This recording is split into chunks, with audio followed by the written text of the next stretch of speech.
Hello friends, कैसे हैं आप सभी लोग। आज की अपनी इस वीडियो में हम लोग सीटेट 3 फरवरी 2023 का जो पेपर हुआ था पेपर 1 उसकी सीडीपी पोर्शन को कवर करेंगे। सीडीपी पोर्शन में हम देखेंगे कौन कौन से क्वेश्चंस इसमें आए हुए थे। पूरा जो सीडीपी पोर्शन है 30 क्वेश्चन आए थे, उन सभी 30 क्वेश्चंस को कवर करेंगे। फ्रेंड्स, सीटेट के जो पिछले साल के पेपर थे उसमें काफ़ी ज़्यादा चेंजिंग हमें देखने को मिली है। कुछ मुश्किल क्वेश्चंस, कॉन्सेप्चुअल क्वेश्चंस अब सीटेट ने पूछने शुरू कर दिए हैं जो पिछले पेपर्स में हमें देखने को नहीं मिलते थे। पहले जो पेपर हुआ था 2023 का वो ऑनलाइन एग्ज़ाम हुआ था, लेकिन इस बार जो एग्ज़ाम होगा वो ऑफलाइन एग्ज़ाम होगा। 7 जुलाई 2024 में हमारा एग्ज़ाम होना है, तो उसी के लिए हम पिछले सालों के पेपर को कवर करेंगे। आज का सबसे पहला क्वेश्चन है हमारा, बच्चे समय की एक विशिष्ट अवधि तक बहुत सरलता के साथ भाषा सीखते हैं क्योंकि उस अवधि में वह पर्यावरणीय प्रभावों के साथ प्रतिक्रिया करते हैं। इस अवधि को विकास की किस अवधि के रूप में जाना जाता है? संवेदनशील, क्षेत्रीय, विशिष्ट या अप्रतिक्रियात्मक। बच्चों, इस अवधि को हम सेंसिटिव पीरियड के रूप में देखते हैं। कौन सा पीरियड होता है ये हमारा बच्चों का सेंसिटिव पीरियड होता है। सेंसिटिव यानी कि संवेदनशील पीरियड के समय बच्चा बहुत तेज़ी के साथ अपनी लैंग्वेज को डेवलप करता है। वो आसपास के पर्यावरणीय प्रभावों के साथ प्रतिक्रिया करता है। आसपास जो भी लैंग्वेज वो इस्तेमाल होती हुई देखता है उससे वो काफ़ी ज़्यादा प्रभावित होता है और उसे वो बहुत जल्दी सीखता है। तो कौन से अवधि की बात चल रही है? सेंसिटिव अवधि के दौरान। उसके बाद अगला क्वेश्चन देखते हैं। एक माँ ने देखा कि उसका एक जुड़वां दूसरे की तुलना में चलना सीखने में अधिक तेज़ी से प्रगति कर रहा है। सीखने में इस भिन्नता के विकास का कौन सा सिद्धांत जुड़ा हुआ है? विकास सिर से पैर तक होता है। हर किसी में विकास चरण दर चरण आगे बढ़ता है। व्यक्तियों में विकास अलग अलग गति से होता है। या फिर हमारा हर किसी में विकास सामान्य से विशिष्ट की ओर होता है। तो दोस्तों, जितने भी बच्चे हैं या जो भी व्यक्ति हैं उनके अंदर इंडिविजुअल डिफरेंसेस पाया जाता है। इंडिविजुअल डिफरेंसेस की बेस पर ही हर किसी की जो विकास की दर होती है वो अलग अलग होती है। किसकी बेस पर? इंडिविजुअल डिफरेंसेस की बेस पर अलग अलग व्यक्तियों में विकास अलग अलग गति से आगे बढ़ता है। तो इसीलिए उस माँ के जो जुड़वा बच्चे हैं उसमें से एक बच्चे का डेवलपमेंट अलग तरीके से हो रहा है तो दूसरे का अलग अलग तरीके से हो रहा है। इसके कई कारण हो सकते हैं। वंशानुक्रम हो सकता है, मैचुरेशन हो सकता है, बुद्धि हो सकता है, या फिर आसपास का एनवायरनमेंट, हेल्थ, कोई भी इसका कारण हो सकता है। मीन्स के सभी बच्चों में इंडिविजुअल डिफरेंसेस पाया जाता है। उसके बाद अगला क्वेश्चन है हमारा, विकास निम्न में से किस पर निर्भर करता है? जेनेटिक डिस्पोजिशंस, सोशियो कल्चरल प्रैक्टिसेस या फिजिकल इन्वायरमेंट। दोस्तों, हमारा जो डेवलपमेंट है वो आनुवांशिकता और पर्यावरण दोनों ही चीज़ों पर निर्भर करता है। तो हमारा जो विकास है वो जेनेटिक डिस्पोजिशंस पर भी निर्भर करता है, सोशियो कल्चरल प्रैक्टिस पर भी और फिजिकल इन्वायरमेंट पर भी। तो इसमें हमारे तीनों जो हैं वो सही आंसर हैं। तो हमारा डी वाला जो है वो बिल्कुल सही है। उसके बाद अगला क्वेश्चन देखते हैं। जीन पियाजे के संज्ञानात्मक विकास के सिद्धांत के अनुसार अध्यापक को किस अवस्था में क्रमबद्धता से संबंधित प्रश्न हल करने के लिए देना चाहिए? Sensory motor stage, pre operational, concrete operational या फॉर्मर ऑपरेशनल स्टेज। दोस्तों, जीन पियाजे ने 4 अवस्थाएं बताई थी, sensory motor, pre operational, concrete operational और फॉर्मर ऑपरेशनल। उन्होंने सीरियसन को कंक्रीट ऑपरेशनल स्टेज में रखा है। कंक्रीट ऑपरेशनल वाली स्टेज दोस्तों 7 से 11 वर्ष की आयु जो होती है वो कंक्रीट ऑपरेशनल की होती है, मूर्त संक्रियात्मक अवस्था की होती है। इस अवस्था का बालक क्रमबद्धता से संबंधित प्रश्न, मीन्स जो सीरियसन वाले प्रश्न होते हैं उनको भी आसानी से हल कर पाता है। उसके बाद अगला क्वेश्चन देखते हैं हम।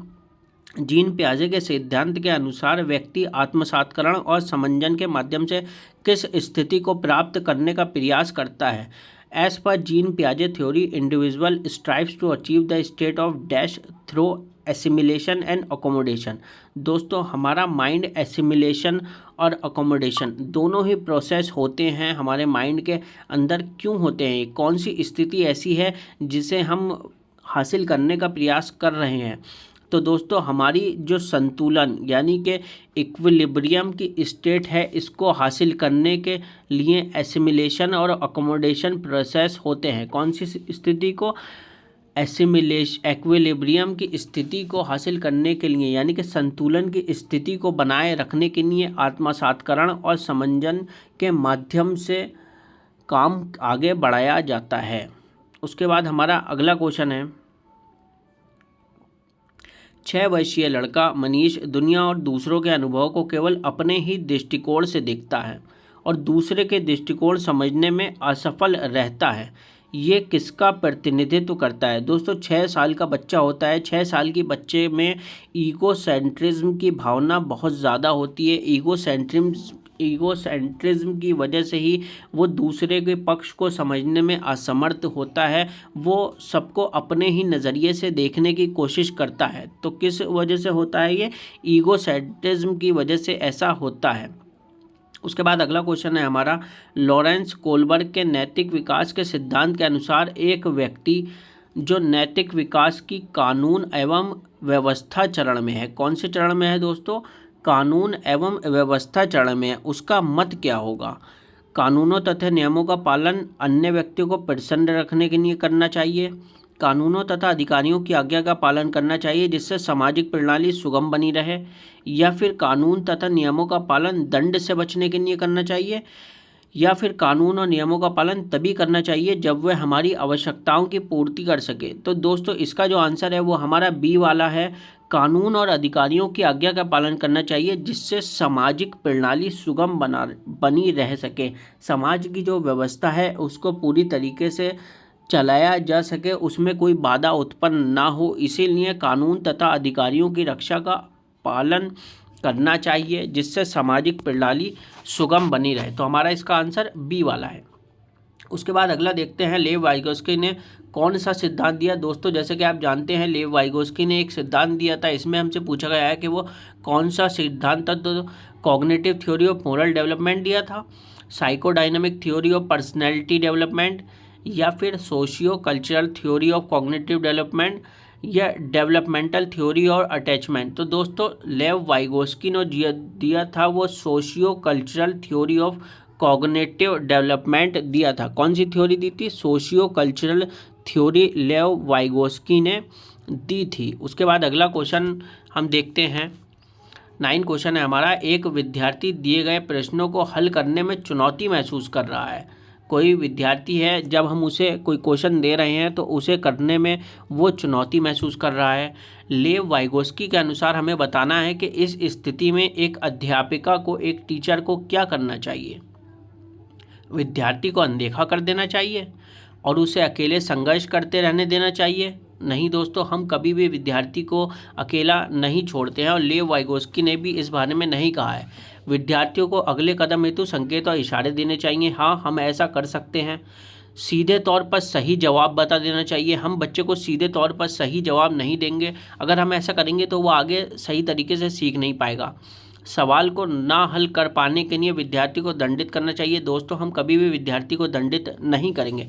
तो हमारा इसमें जो बेस्ट आंसर है वो बी वाला है, विद्यार्थी को अगले कदम हेतु संकेत और इशारे देने चाहिए। हमें स्कैफोल्डिंग प्रदान करनी है बच्चे को ताकि बच्चा अच्छे तरीके से चीज़ों को सीख पाए। उसके बाद अगला क्वेश्चन है हमारा, एक प्रगतिशील कक्षा में विद्यार्थियों को किस ओर केंद्रित होना चाहिए? हमें बताना है कि प्रोग्रेसिव क्लासरूम में स्टूडेंट्स को किस चीज़ पर ज़्यादा फोकस करना चाहिए? अपने सहपाठियों से प्रतिस्पर्धा की ओर, जितना हो सके उतना कंठस्थीकरण यानी कि रूट मेमोराइजेशन की ओर, मूर्त पुरस्कार जैसे ट्रॉफी जीतने की ओर, या फिर सक्रिय भागीदारी द्वारा ज्ञान सृजन करने की ओर? दोस्तों प्रोग्रेसिव क्लासरूम में हम बच्चे को सक्रिय भागीदारी को बढ़ावा देते हैं, contrasting the knowledge with active participation. हम बच्चे का एक्टिव पार्टिसिपेशन चाहते हैं ताकि बच्चा नॉलेज को कंस्ट्रक्ट कर पाए। हम उसके अंदर कंपटीशन की भावना नहीं बढ़ाएंगे, रूट मेमोराइजेशन को भी हम बढ़ावा नहीं देंगे, और एक्सट्रिंसिक मोटिवेशन जैसे कि उसे ट्रॉफी देना, इस तरीके की चीज़ों को भी बढ़ावा नहीं देंगे। तो हमारा डी वाला जो है वो बिल्कुल सही आंसर है। उसके बाद हावर्ड गार्डनर द्वारा प्रतिपादित बहुबुद्धियों में कौन सी शामिल नहीं है? भाषाई बुद्धि ये शामिल थी, भावनाई बुद्धि ये शामिल नहीं है, स्थानिक बुद्धि भी शामिल है और संगीत बुद्धि भी शामिल है। दोस्तों हार्वर्ड गार्डनर ने 8 से 9 बुद्धियों के बारे में बताया था, लेकिन उन्होंने जिन बुद्धियों के बारे में बताया था उसमें इमोशनल इंटेलिजेंस शामिल नहीं थी। लिंग्विस्टिक, स्पिरिचुअल, म्यूजिकल ये सभी शामिल थी, लेकिन उसमें इमोशनल इंटेलिजेंस वाली जो बुद्धि है वो शामिल नहीं थी। तो हमारा इसका आंसर बी हो जाएगा। उसके बाद अगला क्वेश्चन है, राष्ट्रीय शिक्षा नीति 2020 के अनुसार 5वीं तक के सभी बच्चों को उनकी मातृभाषा में शिक्षा दी जानी चाहिए। बिल्कुल सही है, बच्चों को हम मातृभाषा में शिक्षा देंगे तो बच्चे और अच्छे तरीके से चीज़ों को सीख पाएंगे। साथ ही छोटे बच्चे अपनी मातृभाषा में सार्थक अवधारणाओं को अधिक तेज़ी से सीखने व समझते हैं। ये भी हमारा जो रीज़न है इसका ये बिल्कुल सही है। तुम्हारा सही आंसर होगा वो ए वाला होगा। कौन सा वाला आंसर है इसका? ए वाला। ए और आर दोनों सही हैं और आर ए की सही व्याख्या करता है। दोस्तों इसमें इंग्लिश में थोड़ा गलत दिया हुआ है, हमारा जो सही आंसर है वो ए वाला है। उसके बाद अगला हमारा क्वेश्चन जो है वो ये है कि एक अध्यापक को विद्यार्थियों में प्रचलित जेंडर रूढ़िवादों को किस प्रकार निपटना चाहिए। जो जेंडर रूढ़िवादिता है, जेंडर स्टीरियोटाइप है, हमें क्लास में कैसे इससे निपटना चाहिए। विद्यार्थियों में जेंडर विशिष्ट भूमिकाओं को बढ़ावा देना, हमें बढ़ावा नहीं देना है, हमें इसे कम करना है। वास्तविक जीवन से संबंधित ऐसे उदाहरण प्रस्तुत करने चाहिए जो रूढ़िवादों को चुनौती दें। ये काम हम कर सकते हैं। अगर हम रूढ़िवादों को चुनौती देने वाले एग्जाम्पल उनके सामने रखेंगे तो इससे रूढ़िवादिता में कमी आएगी। विद्यार्थियों को एक समान जेंडर आधारित समूह बनाने चाहिए, नहीं, हमें ऐसा नहीं करना है।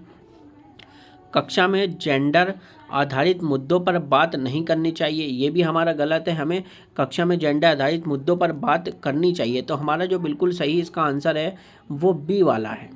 उसके बाद अगला क्वेश्चन देखते हैं हम, एक बहुसांस्कृतिक कक्षा यानी कि मल्टी कल्चरल क्लासरूम में अध्यापक को क्या करना चाहिए। केवल प्रबल समूह की सांस्कृतिक प्रथाओं को प्रधानता देना चाहिए, नहीं, हम ऐसा नहीं करेंगे। उसके बाद केवल सुविधा वंचित समूहों की सांस्कृतिक प्रथाओं को प्रधानता देना चाहिए, ऐसा भी नहीं करेंगे। प्रबल समूह की सांस्कृतिक प्रथाओं की नकारात्मक प्रस्तुति, हमें नकारात्मक प्रस्तुति भी नहीं करनी है, बल्कि हमें विद्यार्थियों के सामाजिक सांस्कृतिक अनुभवों के संदर्भ में उनके व्यक्तिगत भिन्नताओं को सम्मान करना चाहिए। जितने भी बच्चे डिफरेंट कल्चर से आए हुए हैं, हमें मल्टी कल्चरल क्लासरूम को एक डेवलप करना है। उन सभी की जो इंडिविजुअल डिफरेंसेस हैं, उनकी जो मान्यताएं हैं, उनको एक्सेप्ट करना है, उनका सम्मान करना है। तो हमारा इसका जो आंसर है वो डी वाला है। उसके बाद अगला देखते हैं, जब आकलन विद्यार्थियों के किसी कौशल संबंधी बोध और समझ या पाठ के अधिगम और शिक्षण प्रक्रिया के दौरान किया जाता है तब इसे क्या कहते हैं। दोस्तों जब भी हम पाठ के अधिगम और शिक्षण प्रक्रिया के दौरान यानी कि हमारे जो क्लासरूम के दौरान पाठ को पढ़ाते हुए या समझ उनकी बढ़ाने के लिए पाठ के बीच में, लेसन के बीच में, टीचिंग प्रोसेस के बीच में हम उनका असेसमेंट करते हैं, हम उनका आकलन करते हैं, तो हम इसे अधिगम के लिए आकलन यानी कि असेसमेंट फॉर लर्निंग कहते हैं। क्या होगा हमारा इसका आंसर? Assessment for learning. उसके बाद हमारा जो अगला क्वेश्चन है उसे देखते हैं।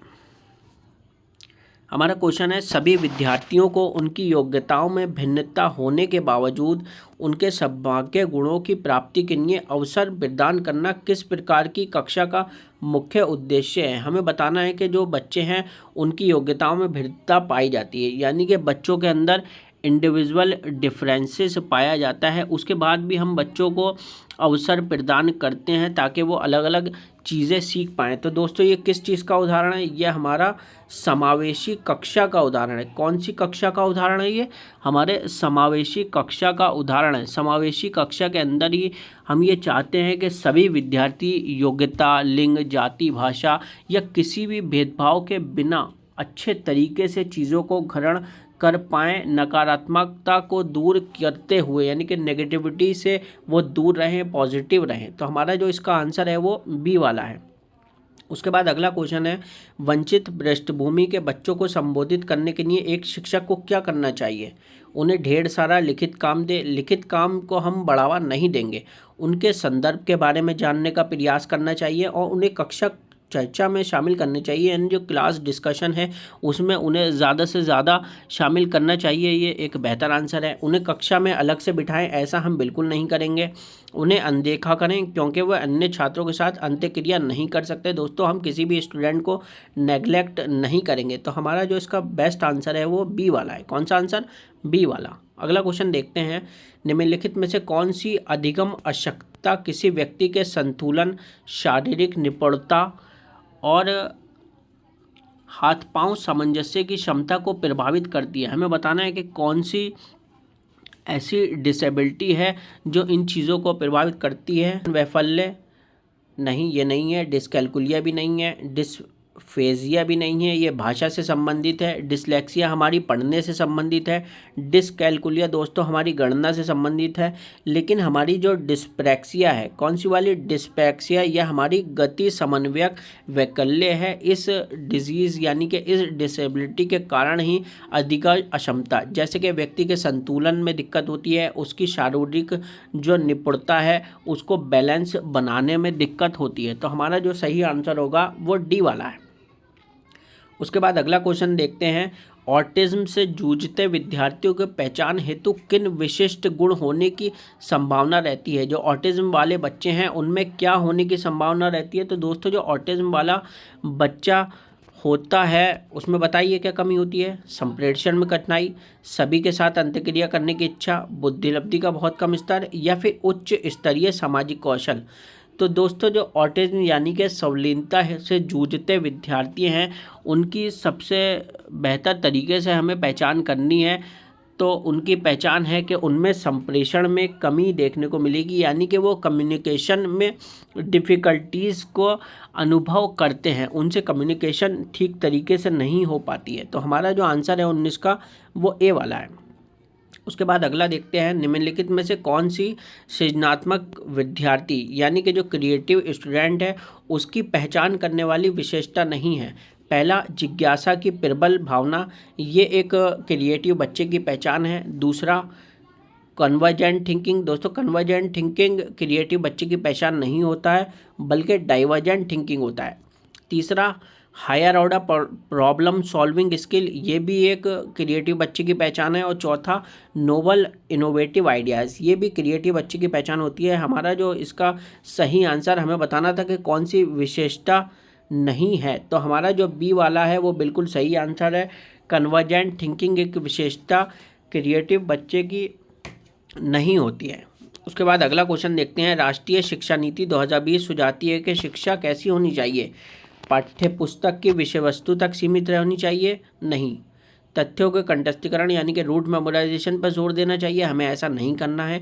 विद्यार्थियों के बीच प्रतिस्पर्धा बढ़ाने की तरफ उन्मुख होना चाहिए? हमें विद्यार्थियों में प्रतिस्पर्धा भी नहीं बढ़ानी है बल्कि हमें समालोचनात्मक चिंतन के विकास पर केंद्रित होना चाहिए, यानी कि बच्चों के अंदर हमें क्रिटिकल थिंकिंग को बढ़ावा देना चाहिए। हमारा जो इसका सही आंसर है वो डी वाला है। उसके बाद अगला क्वेश्चन हम देखते हैं, एक कक्षा में विद्यार्थियों के चयनित अधिगम कौशलों शैलियों में व्यक्तिगत अंतरों को अध्यापिकाओं द्वारा किस प्रकार संबोधित करना चाहिए? इसका जो देखना है हमें कि जो बच्चे हैं हमारे क्लासरूम है उसके अंदर इंडिविजुअल डिफरेंसेस हैं बच्चों के अंदर, तो हमें कैसे उसे लर्निंग स्टाइल कौन सी हम इस्तेमाल करें या कैसे टैकल करें? पहला, अध्यापन अधिगम प्रक्रिया में बाधा के रूप में संबोधित कैसे करें? नहीं, इस तरीके से संबोधित नहीं करेंगे। दूसरा, नकारात्मक पुलन द्वारा मिटाए जाने चाहिए, ये भी हम नहीं करेंगे। संज्ञानात्मक असमानता के परिणाम के रूप में भी नहीं देखेंगे, बल्कि हम उनकी मान्यता रखते हुए बाल केंद्रित शिक्षाशास्त्र को अपनाएंगे ताकि उनकी व्यक्तिगत ज़रूरतें पूरी हो सकें। हम इंडिविजुअल डिफरेंसेस को कैटल करने के लिए, उनकी व्यक्तिगत ज़रूरतों को पूरी करने के लिए एक ऐसी बाल केंद्रित शिक्षाशास्त्र यानी कि बाल केंद्रित एजुकेशन हम बनाएंगे ताकि हम इंडिविजुअल डिफरेंसेस को अच्छे तरीके से टैकल कर पाएँ। तो हमारा इसका सही आंसर जो है वो डी वाला है। उसके बाद अगला, एक प्रगतिशील कक्षा अध्यापकों को डैश के रूप में तथा शिक्षार्थियों को डैश के रूप में अपेक्षित करती है। हमें बताना है कि एक प्रोग्रेसिव क्लासरूम में टीचर का क्या रोल होता है, एक लर्नर का क्या रोल होता है। तो दोस्तों, जो एक प्रोग्रेसिव क्लासरूम होता है उसमें टीचर का रोल फैसिलिटेटर का होता है और स्टूडेंट एक्टिव पार्टिसिपेंट्स होते हैं, यानी कि नॉलेज को ग्रहण करने वाले होते हैं, सक्रिय प्रतिभागी होते हैं। तो ज्ञान का निष्क्रिय ग्रहणकर्ता स्टूडेंट नहीं होते हैं, जान अधीनस्थ प्रतिभागी भी नहीं। हमारा जो सही आंसर है वो सी वाला है, फैसिलिटेटर्स होते हैं टीचर, और active participants in knowledge constructor जो होते हैं ये स्टूडेंट होते हैं। डिक्टेटर जैसा हमें कोई टर्म टीचर के लिए इस्तेमाल इस प्रोग्रेसिव क्लासरूम में नहीं करते हैं। टीचर यहाँ पे डिक्टेटर का रोल नहीं निभाते बल्कि फैसिलिटेटर की तरह होते हैं। तो हमारा जो इसका सही आंसर है वो सी वाला है। उसके बाद अगला देखते हैं। रियान ने कुछ दिन पहले ही जाना है कि अंग्रेजी के किसी शब्द के पीछे ईडी लगाने पर उस शब्द का रूप वर्तमान से भूतकाल में बदल जाता है। इस जानकारी को पाने के बाद रियान हर शब्द का भूतकाल रूप दर्शाने के लिए ये तरीका अपना रहा है। यानी कि रियान ने कुछ दिन पहले पढ़ा कि किसी भी शब्द के पीछे अगर हम ईडी लगा देंगे तो वो वर्तमान से भूतकाल बन जाएगा। अब वो क्या कर रहा है कि किसी भी नियम को हर दशा वो सभी चीज़ों के आगे ईडी लगाकर सोच रहा है कि मैंने इसे भूतकाल में बना दिया। बच्चों द्वारा किसी नियम को हर दशा में निरूपित करने की रुझान की उनकी सोच को प्रवृत्ति क्या दर्शाती है। तो दोस्तों वो किसी भी चीज़ को ओवर रेगुलेट कर रहा है। क्या कर रहा है रियान ओवर रेगुलेट कर रहा है चीज़ों को, जिसकी वजह से वो ऐसा करता है। वो कमतर नहीं आंक रहा है, प्रतिबंध भी नहीं, द्विभाषिक नहीं, बल्कि ओवर रेगुलराइज कर रहा है वो चीज़ों को। तो हमारा आंसर जो है वो बी वाला बिल्कुल सही है। उसके बाद देखते हैं ब्रेन स्टॉर्मिंग को एक तकनीक के रूप में बच्चों में विकसित करने के लिए इस्तेमाल किया जा सकता है। दोस्तों हमें ब्रेन स्टॉर्मिंग को as a technique can be used to develop in children करना है, ब्रेन स्टॉर्मिंग का इस्तेमाल करना है तो हमें बच्चों के अंदर डाइवर्जेंट थिंकिंग को बढ़ावा देना होगा। किसको बढ़ावा देना होगा? डाइवर्जेंट थिंकिंग को। हमारा जो सही आंसर है वो सी वाला है। उसके बाद अगला क्वेश्चन देखते हैं। रचनावादी कक्षा में एक शिक्षक की सबसे महत्वपूर्ण भूमिका क्या होती है? सभी बच्चों को मानक निर्देश देना, यानी कि सभी बच्चों को एक ही तरीके का मानते हुए उन्हें निर्देश देना। Make sure that every child achieve his potential to their best, या फिर सुनिश्चित करना कि प्रत्येक बच्चा अपनी क्षमता को सर्वोत्तम रूप से प्रकट कर सके। सभी बच्चों से समान गति से आगे बढ़ने की अपेक्षा करना, या फिर बच्चों की विविध आवश्यकताओं के प्रति उदासीन रहना। दोस्तों हमें सुनिश्चित करना है कि प्रत्येक बच्चा अपनी क्षमता को सर्वोत्तम रूप से, यानी कि बच्चा अपने पोटेंशियल का बेस्ट तरीके से इस्तेमाल कर सके। हमारा जो इसका सही आंसर है वो बी वाला है। उसके बाद अगला देखते हैं। कौन सा समस्या समाधान की पद्धति का पहला चरण है? हमें बताना है कि समस्या समाधान की जो पद्धति है उसका पहला चरण कौन सा है? समस्या को परिभाषित करना, या फिर समस्या की पहचान करना, प्रासंगिक जानकारी को खोजना, या परिकल्पना का निरूपण। दोस्तों जब भी हम समस्या समाधान करते हैं तो उसके कुछ चरण होते हैं। उसमें जो सबसे पहला चरण होता है वो समस्या की पहचान करना। हम सबसे पहले किसी भी समस्या की पहचान करेंगे। प्रॉब्लम सॉल्विंग के लिए हम सबसे पहले क्या करेंगे? किसी भी समस्या की पहचान करेंगे। उसके बाद दूसरे स्टेप में हम समस्या का विश्लेषण करेंगे। तीसरे स्टेप में हम मूल कारणों का, यानी कि रीजंस का पता लगाएंगे। उसके बाद हम समाधान को लागू करेंगे, प्रॉब्लम को सॉल्व करेंगे। उसके बाद जो हमारे रिजल्ट है उनका आकलन करेंगे। तो हमारा जो इसका सही आंसर है वो बी वाला है।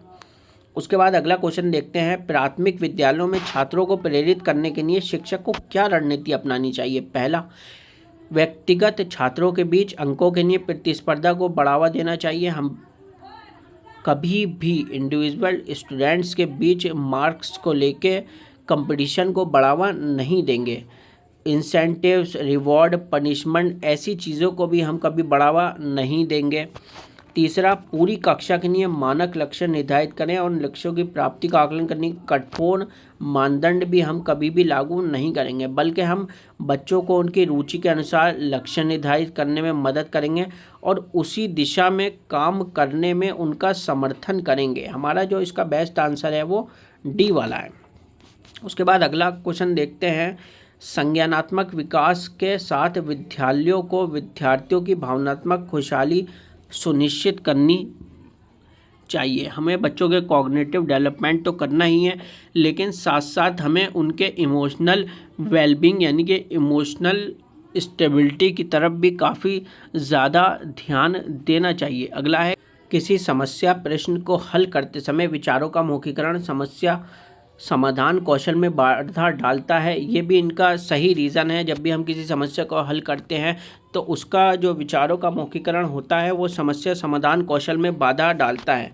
तो हमारा ए और आर दोनों ही सही हैं, लेकिन जो हमारा आर है वो ए की सही व्याख्या नहीं कर पा रहा है। तो हमारा जो इसका सही आंसर होगा वो बी वाला होगा। कौन सा आंसर है दोस्तों? हमारा बी वाला इसका बिल्कुल सही आंसर है। उसके बाद अगला क्वेश्चन देखते हैं, निम्नलिखित में से कौन सा अधिगम की प्रक्रिया में सकारात्मक रूप से योगदान नहीं देता? कुपोषण, समकक्षियों के साथ सहयोग, अभिसारी चिंतन या चर्चाएं। दोस्तों हमारा जो माल न्यूट्रिशन होता है ये पॉजिटिव तौर पर लर्निंग में पार्टिसिपेट नहीं करता है। कौन सा? हमारा पहला वाला इसका सही आंसर होगा। दोस्तों हमने आज 3 फरवरी का जो एग्ज़ाम पेपर था उसके CDP क्वेश्चन के पूरा पोर्शन हमने कवर कर लिया। अगली वीडियो में हम किसी और सब्जेक्ट या किसी और पेपर को कवर करेंगे। अगर आपको वीडियो पसंद आई हो तो प्लीज़ हमारे चैनल को सब्सक्राइब करें, कमेंट करें, लाइक करें और हमें कमेंट करके बताएं अगर आपको कोई और वीडियो चाहिए हो तो। Thank you.